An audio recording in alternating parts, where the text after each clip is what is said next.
Ministries வழங்கும் வாழ்வோம் வாழ வைப்போம் நிகழ்ச்சிக்கு உங்களை வரவேற்கிறோம். ஜாஸ் ministries welcomes you to live life give life programme. சத்தியத்தை அறிவோம், சஞ்சலங்கள் நீங்கி சந்தோஷமாய் வாழ்வோம். சபையில்லா பகுதிகளில் சபைகள் நிறுவி தேவனுடைய இருதயத்தை குளிர பண்ணி நாமும் மகிழ்வோம். 365 simply supernatural truths that change your life and make you a world changer. உங்களையும் வாழ வைத்து உங்கள் மூலம் உலகையும் வாழ வைக்கும் இயற்கைக்கு அப்பாற்பட்ட லகுவான சத்தியங்கள் 365. கர்த்தர் நல்லவர், அவர் கிருபை என்றும் உள்ளது. இந்த செய்தி மூலமாக உங்களை சந்திப்பதிலே பெரிய மகிழ்ச்சி அடைகிறேன். கிறிஸ்துவுக்குள் மிகவும் பிரியமானவர்களே, 365 இயற்கைக்கும் அப்பாற்பட்ட லகுவான சத்தியங்களை நாம் தியானித்து கொண்டு வருகிறோம். அதிலே 27ஆவதும் மிகவும் முக்கியமானதுமான ஒரு சத்தியத்தை தேவனுடைய ஆவியானவர் இன்றைக்கு உங்களோடு பகிர்ந்து கொள்ளப் போகிறார். பாருங்கள் பிரியமானவர்களே, ஆண்டவராகிய இயேசு கிறிஸ்து சொன்னதையே நாம் இன்றைக்கு தியானிக்க போகிறோம். அது என்னவென்று சொன்னால், ஆவியிலே நடப்பது லகுவானதும் இன்பமானதும் ஆகும். இதை நீங்கள் லகுவாக புரிந்து கொள்ளப் போகிறீர்கள். லகுவான ஒரு வாழ்க்கை உங்களுக்கு துவங்குகிறது. இப்பொழுது இருக்கிறதை விட நீங்கள் எழுதியிருக்கிற ஆசீர்வாதங்களை பெற்று 1000 மடங்கு பெருகுவீர்களாக என்று சொல்லி எல்ஷடாய் தேவனுடைய நாமத்தினாலே நான் உங்களை ஆசீர்வதிக்கிறேன். இயேசு கிறிஸ்து என்ன சொன்னார் பாருங்கள். அங்கே மத்தேயு எழுதின சுவிசேஷம் 11வது அதிகாரம் 28 முதல் 30 வசனங்களை நான் உங்களுக்கு வாசிக்கிறேன். The book of Matthew chapter 11 verses 28 to 30. வருத்தப்பட்டு பாரம் சுமக்கிறவர்களே, நீங்கள் எல்லாரும் என்னிடத்தில் வாருங்கள், நான் உங்களுக்கு இளைப்பாறுதல் தருவேன் என்று சொல்லியிருக்கிறார். இன்னும் 29வது வசனத்திலே, நான் சாந்தமும் மனத்தாழ்மையுமாயிருக்கிறேன், என் நுகத்தை உங்கள் மேல் ஏற்றுக்கொண்டு என்னிடத்தில் கற்றுக்கொள்ளுங்கள், அப்பொழுது உங்கள் ஆத்துமாக்களுக்கு இளைப்பாறுதல் உண்டாகும். ஏனென்றால் என் நுகம் மெதுவாயும் என் சுமை லகுவாகவும் இருக்கிறது என்று சொல்லுகிறார். பாருங்கள், ஒரு தகப்பன், ஒரு அன்பான தகப்பன், ஒரு ஞானமுள்ள தகப்பன் தன்னுடைய பிள்ளைகளுக்கு சொல்லுகிறது போல அவர் என்ன சொல்லுகிறார் என்றால், என்னுடைய வழிகள் அது மெதுவானது, அது லகுவானது என்று சொல்லுகிறார். பிரியமானவர்களே, பாருங்கள், my ways are pleasant and easy. நீ என்ன பின்பற்றி வாருங்க, அது ப்ளசண்ட்டாக இருக்கும், ஈஸியாக இருக்கும். ஆகையினால்தான் இந்த தியானத்திற்கு தேவனுடைய ஆவியானவர் கொடுத்திருக்கிற பெயர் ஆவியிலே நடப்பது லகுவானதும் இன்பமானதும் ஆகும். எது ஆவியிலே நடப்பது என்று சொல்லி நாம் முதலாவது பார்க்க போகிறோம். பிரியமானவர்களே, தேவ வசனமே ஆவியாகவும் ஜீவனாகவும் இருக்கிறது என்று சொல்லி அதே நாதர் சொல்லுகிறார். பாருங்க, அங்கே கர்த்தர் நல்லவர். யோவான் எழுதின சுவிசேஷம் 6வது அதிகாரம் 63வது வசனத்தை நான் உங்களுக்கு வாசிக்கிறேன். The book of John, chapter 6 verses 63. ஆவியே உயிர்ப்பிக்கிறது, மாம்சமானது ஒன்றுக்கும் உதவாது. நான் உங்களுக்கு சொல்லுகிற வசனங்கள் ஆவியாயும் ஜீவனாயும் இருக்கிறது. சரிங்களா? அதில் 2 இருக்குது. ஆவியே இருக்கிறது, ஜீவனும் இருக்குது. ஜீவன் என்றால் இம்மையிலும் மறுமையிலும் நாம் ஒரு சிறந்த வாழ்க்கை வாழுவதற்கு தேவையான அந்த சக்தி, அந்த ஆற்றல் இருக்கிறதுல எதில் இருக்குது? தேவனுடைய வசனத்தில் இருக்குது.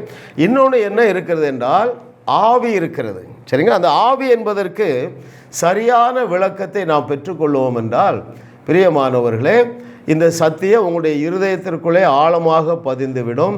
உங்களுடைய மனம் புதிதாகிவிடும். உங்களுடைய வாழ்க்கை மறுரூபமாக மாறிவிடும். அதை குறித்து அங்கே பவுல் என்ன சொல்லுகிறார் என்பதை நாம் வாசிக்கும் பொழுது இன்னும் தெளிவாகுகிறது. பாருங்கள், தேவனுடைய வசனம் நடு பகலை போல பிரகாசிக்கிற போல, சூரிய வெளிச்சத்தை போல இந்த நாளில் உங்களுடைய கண்களை திறக்கிறதற்காக நம்முடைய கர்த்தராகிய தேவனை நான் துதிக்கிறேன்.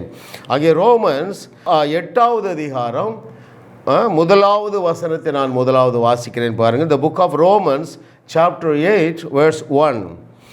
ஆனபடியால் கிறிஸ்து இயேசுவுக்கு உட்பட்டவர்களாயிருந்து மாம்சத்தின்படி நடவாமல் ஆவியின்படியே நடக்கிறவர்களுக்கு ஆக்கினை தீர்ப்பு இல்லை.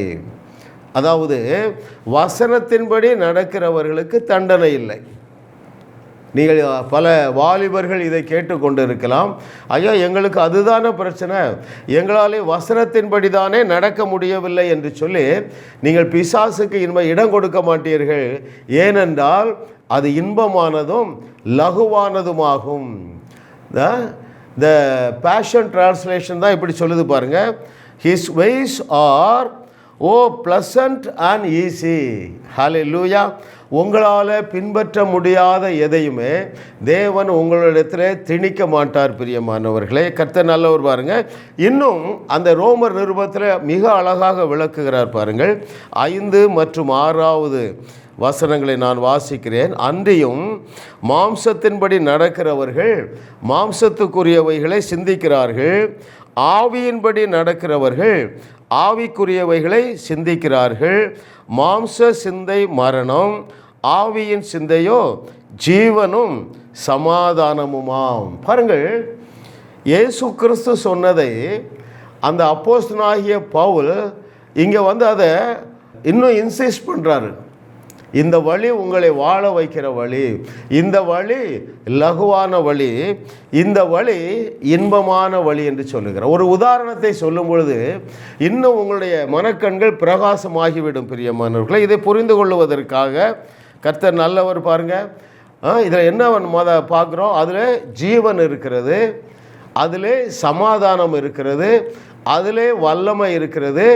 அது என்ன செய்கிறது என்றால் தேவனுடைய தண்டனையிலிருந்து நம்மை காப்பாற்றுகிறது. ஆக்கினை தீர்ப்பு இல்லை என்றால் தண்டனை இல்லை. பிரியமானவர்களே, கர்த்தர் நல்லவர், அவர் கிருபை என்றும் உள்ளது. இதை குறித்து அங்கே ரோமர் நிருபத்திலே ஆவியின்படி நடந்த ஆபிரகாமுடைய உதாரணத்தை நாம் பார்க்க போகிறோம். அப்பொழுது உங்களுக்கு நன்றாக இதை புரிந்து கொள்ள முடியும். ஏனென்றால் தேவனுடைய வசனம் அல்லது தேவனுடைய நுகம் மெதுவானது, அது லகுவானது, இன்பமானது.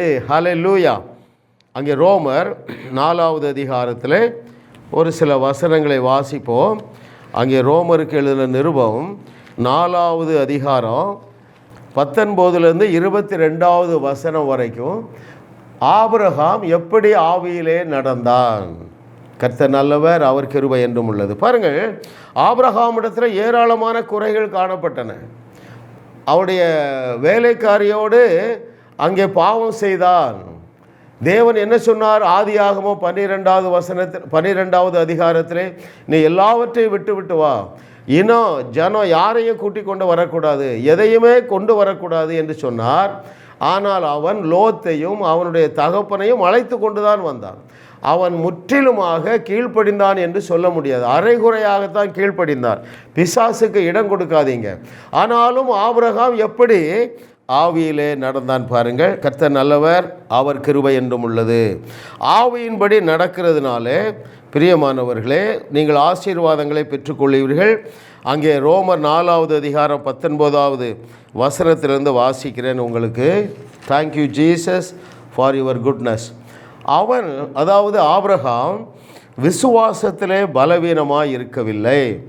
அவன் ஏறக்குறைய 100 வயதுள்ளவனாய் இருக்கும்போது தன்னுடைய சரீரம் செத்து போனதையும் சாராளுடைய கர்ப்பம் செத்து போனதையும் எண்ணாதிருந்தான். தேவனுடைய வாக்குத்தத்தத்தை குறித்து அவன் அவிசுவாசமாய் சந்தேகப்படாமல் தேவன் வாக்குத்தத்தம் பண்ணினதை நிறைவேற்ற வல்லவராய் இருக்கிறார் என்று முழு நிச்சயமாய் நம்பி தேவனை மகிமைப்படுத்தி விசுவாசத்தில் வல்லவனானான். ஆகையால் அது அவனுக்கு நீதியாக எண்ணப்பட்டது. எது ஆவியிலே நடக்கிறது தெரியுமா பிரியமானவர்களே? அல்லது எது வசனத்தின்படி நடக்கிறது என்றால், எழுதப்பட்டுள்ள வாக்குத்தத்தங்களை விசுவாசித்து நடப்பதே ஆவியில் நடப்பது. ஹல்லேலூயா. அங்கே பாருங்க, உங்களில் அநேகர் பலவிதமான பிரச்சனையில் இருக்கலாம், பல ஆண்டுகளாக இருக்கலாம். நீங்கள் ஒருவேளை பயங்கரமான வேர்வை சிந்தி சம்பாதிக்கிறவர்களாக இருக்கலாம், வியாதியில் இருக்கலாம், வியாகுலத்தில் இருக்கலாம், விரக்தியில் இருக்கலாம், விபத்தில் இருக்கலாம். தேவனுடைய வார்த்தை உங்களுக்கு நேராக வருகிறது.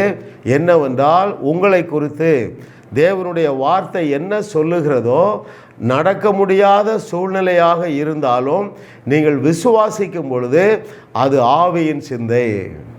வாய்ப்பே இல்லை. 99 வயது ஆகிவிட்டது. ஆபிரகாமுடைய சரீரம் செத்து விட்டது, சாராளுடைய கர்ப்பம் செத்து விட்டது பிரியமானவர்களே. ஆனால் இந்த நம்ப முடியாததை நம்பினான் பாருங்கள், அதுதான் ஆவியின்படி நடப்பது. கர்த்தர் நல்லவர். இதிலும் நான் ஒன்றை சொல்ல விரும்புகிறேன். உங்களால் விசுவாசிக்க முடியவில்லை என்று சொன்னால், தேவன் இதை மனுக்குலத்திற்கு அல்லது அவருடைய பிள்ளைகளுக்கு சொல்லி இருக்கவே மாட்டார் பிரியமானவர்களே. பழைய ஏற்பாட்டிலும் புதிய ஏற்பாட்டிலும் நம்ப முடியாத சூழ்நிலையிலே, அதாவது இந்த பிரச்சனை தீர்வதற்கு வழியே இல்லை என்கிற சூழ்நிலையிலையும் தேவனுடைய வசனத்தை விசுவாசித்தவர்கள் வெற்றி வாழ்க்கை வாழ்ந்திருக்கிறார்கள். புதிய ஏற்பாட்டிலும் சில உதாரணங்களை நாம் பார்க்க போகிறோம் பிரியமானவர்களே. அதை நல்லாக கவனிங்க. ஆபிரகாமுடைய சரீரமும் செத்து போய்விட்டது, சாராளுடைய கர்ப்பமும் செத்து போயிற்று. ஆனாலும் அவன் விசுவாசித்தான். அதுவே ஆவியின்படி நடக்கிறதாக இருந்தது பிரியமானவர்களே. கர்த்தர் நல்லவர், அவர் கிருபை என்றும் உள்ளது. நம்முடைய கர்த்தராகிய இயேசுவை மரித்தோரிலிருந்து எழுப்பினவரை விசுவாசிக்கிற நமக்கும் அப்படியே எண்ணப்படும். கர்த்தர் நல்லவர் பாருங்க பிரியமானவர்களே. ஆகையினாலே இன்றைக்கு நீங்கள் உற்சாகப்படுங்கள். உங்களாலே நடக்க முடியாத காரியங்கள், அதே வேளையில் எழுதியிருக்கிற ஆசீர்வாதங்கள், எழுதியிருக்கிற வாக்கு தத்தங்களை உங்களால் விசுவாசிக்க முடியும். ஏன் நீங்கள் விசுவாசத்திலே தடுமாறுகிறீர்கள் என்று சொன்னால், நீங்கள் அவிசுவாசம் நிறைந்த பிரசங்கங்களை கேட்கிறீர்கள். சற்று யோசித்து பாருங்கள் பிரியமானவர்களே. கர்த்தர் நல்லவர், அவர் கிருபை என்றும் உள்ளது. ஏராளமான பிரசங்கங்கள் சுயநீதியை போதிக்கின்றன, குற்ற உணர்வை தூண்டி விடுகின்றன, பயத்தை தூண்டி விடுகின்றன, கவலையை தூண்டி விடுகின்றன, சந்தேகத்தை தூண்டி விடுகின்றன. இவைகள் உங்களுடைய விசுவாசத்தின் அஸ்திபாரத்தையே ஆட செய்கிறது. எனவே உங்களால் தேவனை விசுவாசிக்க முடியவில்லை. ஆனால் இன்றைக்கு நல்ல செய்தி என்னவென்றால், தேவன் வாக்குத்தத்தம் பண்ணினதை நிறைவேற்ற உண்மையுள்ளவர் மாத்திரமல்ல, வல்லவராய் இருக்கிறார். தேவன் ஒன்றை சொன்னால் அதை நிறைவேற்ற உண்மை உள்ளவரும் வல்லமையும் உள்ள தேவனைத்தானே தேவன் நமக்கு தகப்பனாக வைத்திருக்கிறார் பாருங்க. ஹல்லேலூயா. ஆகவே பிரியமானவர்களே, எழுதியிருக்கிற அந்த வசனங்களை, வாக்கு தத்தங்களை நீங்கள் விசுவாசிக்க எங்களுடைய செய்திகளை நீங்கள் தொடர்ந்து கேளுங்கள். ஏற்கனவே 26 செய்திகள் அங்கே யூடியூப்பில் இருக்கின்றன. இன்னும் தொடர்ந்து நீங்கள் கேட்டுக்கொண்டே இருங்கள். இப்பொழுது இருக்கிறதை பார்க்கிறோம், நீங்கள் 1000 மடங்கு பெருகுவீர்கள். ஏனென்றால் ஆபிரகாமை தியானிக்கிறோம். ஆபிரகாமின் தேவன் தான் நம்முடைய தேவன். ஆபிரகாமுக்கு கொடுக்கப்பட்ட எல்லா ஆசீர்வாதங்களும் உங்களுக்கும் எனக்கு சொந்தமானது என்று சொல்லி கலாத்தியரில் வாசிக்கிறோம் பாருங்கள். அதற்கு தடையாக இருந்த நியாய பிரமாணம், கற்பனைகளை அங்கே எபேசியரில் 2வது அதிகாரத்தில் வாசிக்கிறோம். நமக்கும் தேவனுக்கும் தடையாக இருந்த, நடுச்சுவராக இருந்த, பகையாக இருந்த அந்த நியாய பிரமாணம் கட்டளைகளை இயேசு கிறிஸ்து நிறைவேற்றி, எப்படி நிறைவேற்றினார்? தண்டனையை ஏற்றுக்கொண்டு, அதற்குரிய எல்லா தண்டனைகளையும் தன்னுடைய சரீரத்தில் ஏற்றுக்கொண்டு, பிரியமானவர்களை, அந்த நியாய பிரமாணங்கள், கற்பனைகளை தகர்த்தார், கொன்றார், ஒழித்தார் என்று எழுதியிருக்கு பாருங்க. ஆகையினாலே பிரியமானவர்களே, ஆபிரகாம் பெற்று அனுபவித்தானே, என்ன அனுபவித்தான்? அங்கே பூமி தாங்கக்கூடாத ஆசீர்வாதம் இல்லையா? கர்த்தர் நல்லவர் பாருங்க. பில்கேட்ஸுக்கு அப்படி ஆசீர்வாதம் இருக்கிறதாக தெரியவில்லை பிரியமானவர்களே. ஆனால் ஆபிரகாமுடைய ஆசீர்வாதம் பூமி தாங்க முடியாத ஆசீர்வாதம். அது எதனால் அவன் சுதந்திரித்தான் என்றால், நம்ப முடியாததை நம்பினார். நம்பக்கூடியதை நம்புவதற்கு விசுவாசம் தேவையில்லை. பாருங்கள் பிரியமானவர்களே, நம்ப முடியாததை நம்புவதான விசுவாசம். இன்றைக்கி உங்களுடைய மனக்கண்கள் திறக்கப்படுகிறது. கர்த்தர் உங்களுக்கு இன்னும் பிரகாசம் உள்ள மனக்கண்களை தரப்போகிறார். அல்லேலூயா, கர்த்தர் நல்லவர். பாருங்கள், இப்போது புதிய ஏற்பாட்டில் பாருங்களா, நிறைய உதாரணங்கள் இருக்கின்றன. அல்லேலூயா. பாருங்கள், நம்முடைய இரட்சகராகிய இயேசு கிறிஸ்து அவர் என்ன சத்தியத்தை அறிந்திருந்தார், என்ன வசனத்தை அறிந்திருந்தார்? 91வது சங்கீதத்தை அறிந்திருந்தார். எதை அறிந்திருந்தார்? பொல்லாப்பு உனக்கு நேரிடாது, தீமை உனக்கு நேரிடாது. இந்த வசனத்தை வெளிப்பாடாக பெற்றிருந்தார். ஆகவே என்ன செய்தார்? கொந்தளிக்கிற சூழ்நிலை, சீடர்களெல்லாம் மிகவும் பயந்து பதஷ்டப்படுகிற சூழ்நிலையிலையும் அவர் அந்த படகிலே தலையணையை வைத்து தூங்கினார். பாருங்க, அதுதான் ஆவியிலே நடப்பது பிரியமானவர்களே. கர்த்தர் நல்லவர். அது எளிதான காரியம், அது இன்பமான காரியம். கர்த்தர் நல்லவர். பாருங்க, சீடர்களெல்லாம் பதஷ்டப்படுகிறாங்க. எந்த அளவுக்கு பதஷ்டப்பட்டாங்க, எந்த அளவுக்கு முடிவு பண்ணி விட்டார்கள்? ஐயரே, நாங்கள் மடிந்து போகிறது உமக்கு கவலை இல்லையா? ஆனால் பாருங்க, நிம்மதியாக தூங்கி கொண்டிருந்தார். ஏனென்றால் அவர் சத்தியத்தை அறிந்திருந்தார். அந்த சத்தியம் நிறைவேறும் என்பது அவருக்கு ஒரு வெளிப்பாடாக இருந்தது. ஆபிரகாம் விசுவாசித்தார். ஏனென்றால் சொன்னவர் உண்மை உள்ளவர், சொன்னதை நிறைவேற்ற அவர் சக்தி உள்ளவர், ஆற்றல் நிறைந்தவர் என்கிற சத்தியத்தை அறிந்ததுனால வசனத்தின்படி நடந்தார். ஹல்லேலூயா. பிரியமானவர்களை, எளிமையாக நான் சொல்லுகிறேன், வேத வாக்கியங்களை விசுவாசித்து நடப்பதே ஆவியில் நடப்பது. அந்த வசனத்தில் என்னெல்லாம் இருக்குது? அது ஜீவனை கொண்டு வருகிறதாக இருக்கிறது, உங்களுக்கு ஒரு நல்ல வாழ்வை கொண்டு வருகிறதாக இருக்கிறது. ஆகையினால்தான் நீங்கள் வேதத்தில் பார்த்தீங்கன்னா, விசுவாசிக்கிறவர்களுக்கு எல்லாம் கூடும். ஆவியின்படி நடக்கிறவர்கள் விசுவாசிப்பார்கள், விசுவாசிக்கிறவர்களுக்கு எல்லாம் கூடும். ஹல்லேலூயா, கர்த்தர் நல்லவர். இன்னும் என்ன சொன்னார்?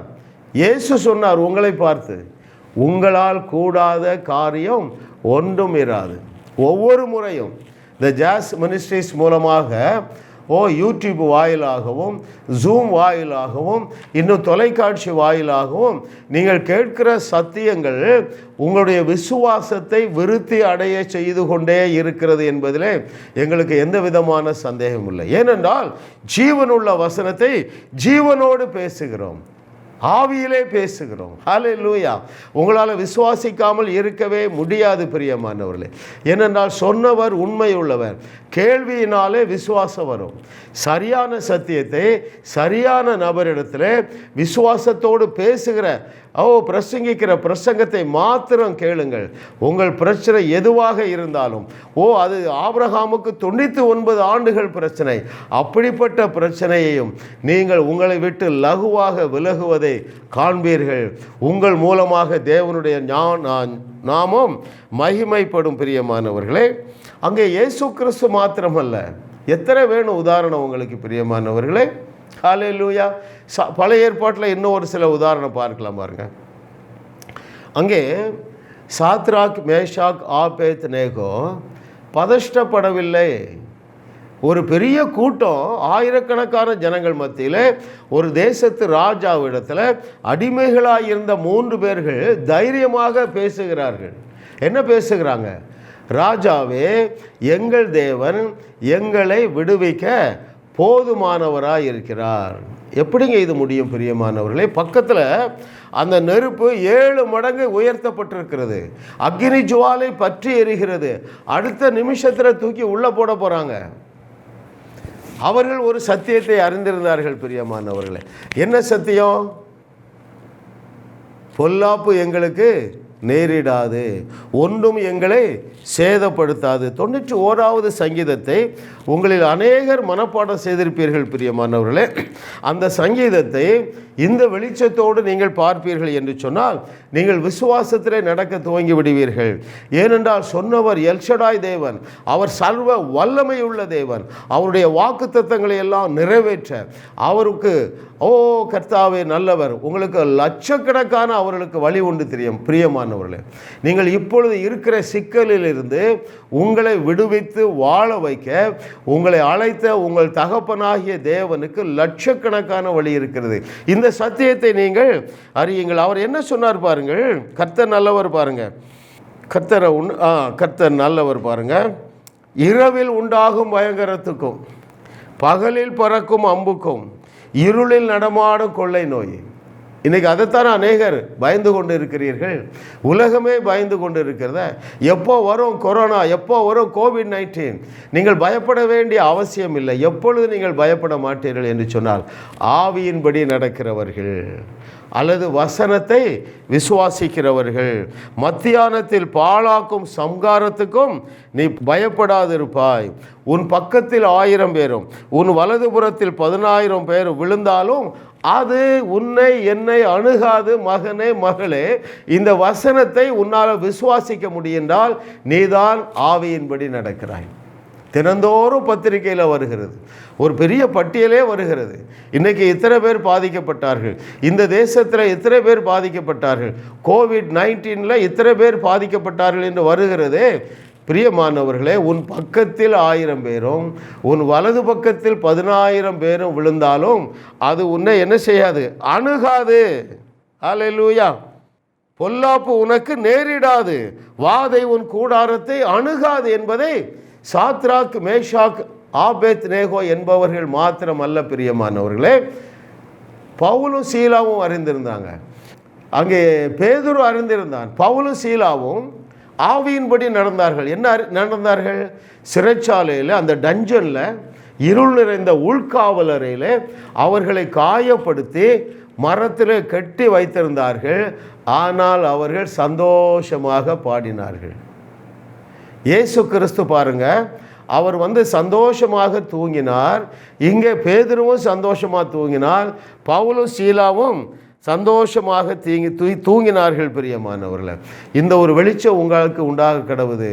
பாருங்கள், நம்முடைய தகப்பனாகிய தேவன் அவர் சொன்ன வார்த்தையிலே உண்மையுள்ளவர் என்கிற ஒரு சத்தியம் எனக்கு வெளிப்பாடாக வந்ததுனால ஒரு காரியத்தை குறித்து எனக்கு எந்த விதமான அவிசுவாசமும் இல்லை. ஏனென்றால் நம்முடைய நாவிலே அவர் சொல்லியிருக்கார், நீ சொன்னபடியே ஆகும். மார்க் 11:23. அப்போ பாருங்கள், நெடுகவே நான் போகிற இடங்களிலெல்லாம் நான் சொல்லிக்கொண்டே போகிறேன். அப்படித்தானே எலிஷா செய்தார், அப்படித்தானே இயேசு கிறிஸ்து செய்தார், அப்படித்தானே சீடர்கள் செய்தார்கள். சமீபத்தில் நடந்த ஒரு அற்புதத்தை சொல்லுகிறேன் பிரியமானவர்களே. பூந்தமல்லியில் இருந்த ஒரு சகோதரி, அவர்கள் திடீரென்று சொல்லி கோயம்புத்தூர்லேருந்து என்னை அழைத்தார்கள். சொல்லுங்கள் சகோதரி என்று சொன்னேன். அப்போது, பிரதர், நான் கோயம்புத்தூருக்கு வந்திருக்கிறேன், எங்களுக்கு சென்னையில் வீடு இல்லை, கோயம்புத்தூரில் எங்களுக்கு ஒரு வீடு இருக்கிறது, அதை விற்று நாங்கள் பூந்தமல்லியில் வீடு வாங்க வேண்டும் என்று சொன்னார்கள். அப்போ ஆவியானவர் எனக்கு ஒரு காரியத்தை வெளிப்படுத்தினார். அதை நான் சொன்னேன். என்ன சொன்னேன் தெரியுமா? நீங்கள் கோயம்புத்தூர் வீடை விற்க மாட்டீர்கள், 6 மாதத்திலே பூந்தமல்லியிலே தேவன் உங்களுக்கு ஒரு வீட்டை தருகிறார் என்று சொன்னேன். பிரியமானவர்களே, இப்பொழுது தேவன் என்ன செய்திருக்கிறார் பாருங்கள். கோயம்புத்தூர் வீட்டிலிருந்து நல்ல ஒரு வாடகை வருகிறது. நான் சொன்னபடியே பூந்தமல்லியிலே தேவன் அவர்களுக்கு ஒரு அருமையான வீட்டை கொடுத்திருக்கிறார். கர்த்தர் நல்லவர். வசனம் நிறைவேறும் என விசுவாசித்து பதறாமல் இருக்கிறவர்கள் ஆவியிலே நடக்கிறவர்கள். இதை நீங்கள் எழுதுகிறவர்கள் எழுதி கொள்ளலாம். வசனம் நிறைவேறும் என்று வாக்குத்தத்தங்களை விசுவாசித்து பதஷ்டம் இல்லாமல் இருக்கிறவர்கள் ஆவியிலே நடக்கிறார்கள். ஹல்லேலூயா. கர்த்தர் நல்லவர் பாருங்க. 365 இயற்கைக்கு அப்பாற்பட்ட லகுவான சத்தியங்கள். இந்த வார்த்தைகளை நீங்கள் கேட்டுக்கொண்டே இருங்கள் பிரியமானவர்களே. உங்களுடைய பதஷ்டம் நீங்கிவிடும். வசனத்தை விசுவாசிப்பீர்கள், அப்பொழுது நீங்கள் சித்தி பெறுவீர்கள், நீங்களும் வாழுவீர்கள். உங்கள் மூலமாக நம்முடைய தகப்பனாகிய தேவன் உலகத்தை வாழ வைக்க பெரிய பெரிய திட்டங்களை வைத்திருக்கிறார். பிரியமானவர்களே, கர்த்தர் நல்லவர். ஆவியிலே நடக்கிறவர்களுக்கு ஆக்கினை தீர்ப்பு இல்லை. ஆமென், ஆமென், ஆமென். பிரியமானவர்களே, உங்களுக்கு ஒரு நல்ல செய்தி. இலவசமாக இன்னும் ஆழமான சத்தியங்களை கற்றுக்கொள்ள விரும்புகிறவர்கள், கர்த்தருடைய நன்மைகளை பெற்றுக்கொள்ள விரும்புகிறவர்கள் எங்களோடு தொடர்பு கொள்ளுங்கள்.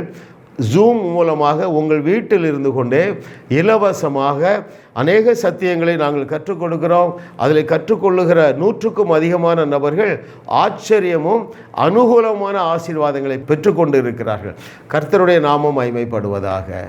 மனக்கண்கள் திறக்கப்பட்டு உங்கள் விசுவாசம் கட்டவிழ்க்கப்பட தரமான தமிழ் மற்றும் ஆங்கில புத்தகங்களுக்கு, மனம் புதிதாகப்பட்டு மறுரூபம் அடைய ஆடியோ மற்றும் வீடியோ செய்திகளுக்கு, வியாதியஸ்தர்களை சுகமாக்க 2 நாள் பயிற்சி பெற, அருட்பணி தலைவர்கள் பயிற்சி பெற, ஜெப உதவிக்கு மற்றும் காணிக்கை அனுப்ப எங்களை தொடர்பு கொள்ளுங்கள். 73328827079 733882706